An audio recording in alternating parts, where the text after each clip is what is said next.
Hello everyone, I'm Helen Spencer-Oatey from the Global People team at the University of Warwick. Welcome to this webinar on internationalisation in higher education.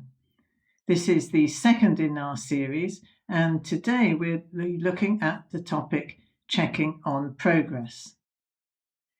So we'll be looking at what do the Global People Profilers measure? Those are tools that we've developed. How is the measurement designed? How are the findings reported? And what about next steps? So, you may remember from our first webinar in this series that I showed you this diagram, the different levels at which internationalisation can be measured. And today, like last time, we're going to be focusing on the interpersonal or the interactional level. Now, many of the tools that look at internationalisation actually focus at different levels, as that diagram shown. And in terms of ranking universities, things like the Times Higher Education system or the QS system look at very compositional structural factors, things that you can count easily, like the proportion of international students, the proportion of international staff, amount of ingoing or outgoing student mobility, and so on. Our approach is rather different because we want to look at the interactional level. We've got two main tools for this. Firstly, the Global Education Profiler. This has a student version and a staff version. The student version is for home and international students, everyone. The staff version is not only for the home and international staff, but also for the academic and professional services staff. The GEP, as we call it, is licensed to iGraduate and is administered by them. We have another tool, the Global Mobility Profiler, known as the GMP. This again has two versions, a student version and an expatriate staff version. The mobility profiler, as the name implies, is focused on smaller groups of people who are either studying abroad or have gone on exchange abroad, and we're wanting to focus on how well they're adapting or coping or learning from those experiences. The student version there is particularly aimed at study abroad students, so international students in that particular context where they are. And the expatriate version again is aimed at both academic and professional services staff, but those working in a context that's culturally unfamiliar to them. So if we look in a little more detail at the kinds of constructs that these tools probe, the GEP has multiple elements, and you may be familiar with this global fitness cycle, strength cycle that I've introduced in other webinars.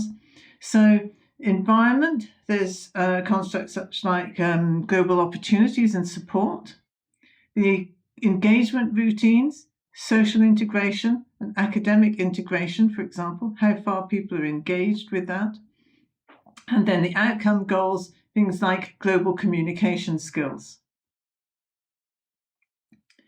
For staff, again, same sort of pattern of design. So, for instance, class composition, how diverse is the class that academics are dealing with? What about global skills support? What support does a university provide for global skills, working in a globally diverse environment? Engagement routines, things like how far the staff are integrating with each other, how far they identify with the organisation. And in terms of outcome goals, there's the usual, one might say, global strengths, understandings and skills.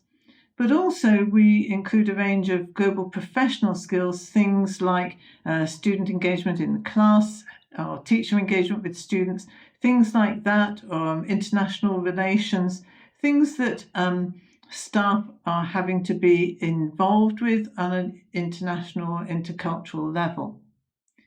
If you want to know more about the other aspect, the global strengths, understanding and skills, do listen to our Global Fitness for Work webinar, the first one in the series, where we go into that in more detail. The Global Mobility Profiler, as I mentioned just now, is very much focused on adaptation. But it's not just the adaptation of the person going abroad, but also of the extent to which the environment also is conducive for that adaptation. So in terms of environment, we have measures, for example, on the receptivity of that host environment. Then in terms of engagement routines, we have measures on immersion in the local context, whether it's the culture, the language, interaction, integration in that sort of context. And then in terms of outcome goals, measures on adaptation. Perhaps I should point out that this particular profiler is modular in design, so to a certain extent you can choose your constructs to suit your particular need. And if you're interested in knowing how much students, for example, progress over their time abroad and how much they engage and so on in their local context, then you could use the GMP before they get, or rather at the start of their study abroad process and then on their return, so that you can get a measure of learning gain. Now, all the items in the profilers are answered twice. So once for importance to me, and that's to probe people's aspiration, interest, desire, you might say, possibly a kind of motivation for these particular elements. And then if it's a global fitness environment construct or a global fitness engagement routines construct, the other way in which they answer it or rate it is in terms of my actual experience. For outcome goals, it's again importance to me, but also ease of handling, how confident or comfortable they feel in handling that particular aspect. As I say, all the items in the questionnaire then are answered twice, and they're on 6-point Likert scales that probe these particular aspects.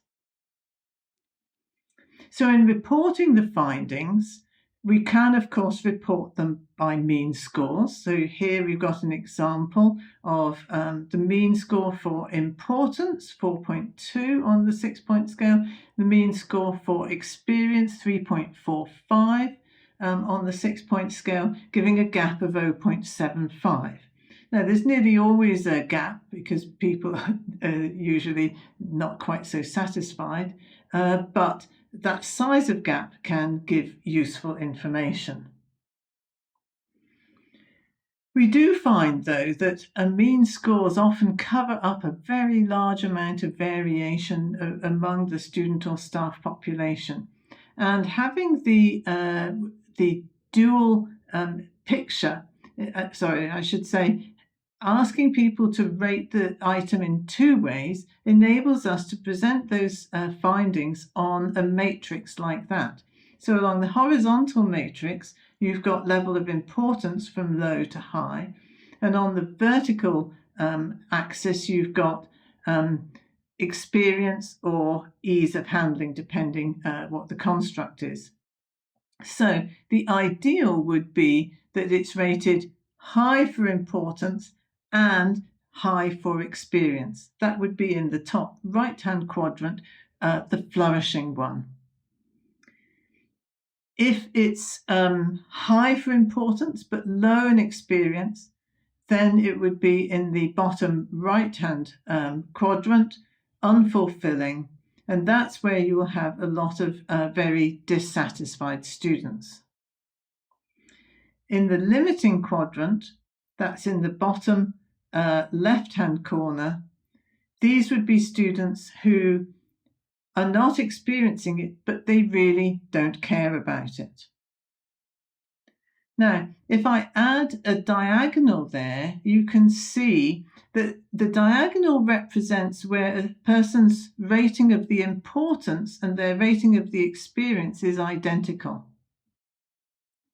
Now, if students are up or staff are up in the top right-hand quadrant along the diagonal there, and they rate it to be important and they're experiencing it, they will be satisfied if they're close to that diagonal. But you'll also see they could also be on that diagonal in the bottom left-hand quadrant.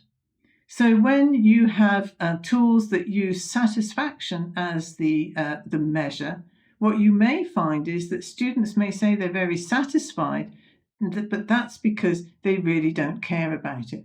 So all the students on that diagonal in the limiting quadrant would be ones who are satisfied, but they don't care. The further that people are away from that diagonal, especially in the bottom right-hand side, the more dissatisfied they are. And even if it's only a small percentage of the students or staff who are feeling that, it's still also important for strategic reasons to pay attention to them. In the next webinar, I'll be showing you some actual results, and you'll be able to see more clearly how that works out, what it looks like in actual practice. So meanwhile, though, if you'd like to know more, do visit our website. You can see the address there. If you're interested in support resources, we've got an e-course, Working in Groups, which is very popular. Do take a look at the other webinars in our series on internationalisation. The next one, as I say, on academic integration, and the one after that on managing classroom diversity gives actual results, so you can see how some of the GEP data looks like in practice and the range of information it can provide. If you're interested in understanding more about global fitness and what that means, do have a look at our Global Fitness for Work webinars, and especially the first one explains what we mean by global fitness.